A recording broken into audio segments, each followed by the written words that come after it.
Hello friends, ये vlog शुरू होता है मेरी ज़िंदगी की पहली फ़्लाइट से, दिल्ली टू पोर्ट ब्लेयर।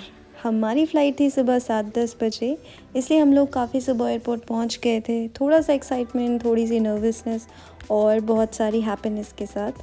सच बोलूं तो फ़र्स्ट फ़्लाइट का एक्सपीरियंस वर्ड्स में एक्सप्लेन करना मुश्किल है। टोटल ड्यूरेशन हमारी फ़्लाइट का लगभग 3 आवर्स 20 मिनट्स का था और 15 मिनट्स हमारा अर्ली अराइवल हुआ और हम पहुंच गए port Blair, Andaman and Nicobar islands.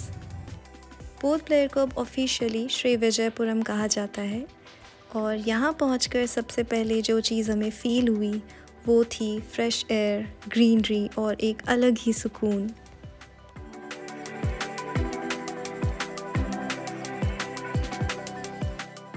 वहाँ पहुँचते ही हमने लोकल मार्केट विज़िट किया और आइलैंड होने के बावजूद यहाँ के प्राइस हमें काफ़ी रीज़नेबल लगे।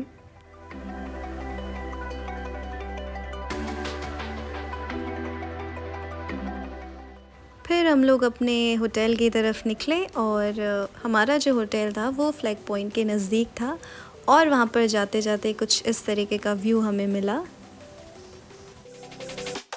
होटल पहुंचने के बाद सबसे पहले हम लोग गए एंथ्रोपोलॉजिकल म्यूज़ियम। वहाँ पर फ़ोटोग्राफी अलाउड नहीं थी। ये म्यूज़ियम अंडमान एंड निकोबार के इंडिजिनस ट्राइब्स के बारे में बताता है, जैसे उनकी लाइफस्टाइल, रहने का तरीका, ट्रेडिशनल क्लोथ्स और टूल्स। उसके बाद हम लोग गए समुद्रिका म्यूज़ियम, जो इंडियन नेवी के अंडर आता है। वहाँ पर हमें इंडियन नेवी से रिलेटेड काफ़ी इन्फॉर्मेशन देखने को मिली। यहाँ पर इंडियन नेवी के शिप्स के मॉडल्स भी रखे गए हैं, जैसे आईएनएस विक्रांत, जो भारत का पहला एयरक्राफ्ट कैरियर था। और समुद्रिका म्यूज़ियम अंडमान के मरीन लाइफ, कोरल रीफ्स और सी इकोसिस्टम पर फोकस्ड है। यहाँ पर हमें अलग अलग टाइप्स के sea shells, corals, marine species और आइलैंड्स के बारे में डिटेल्ड इन्फॉर्मेशन मिली।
समुद्रिका म्यूज़ियम के बाद हम लोग पहुँचे cellular jail. Cellular jail Andaman की सबसे पहचानी जाने वाली और हिस्टोरिक जगह है।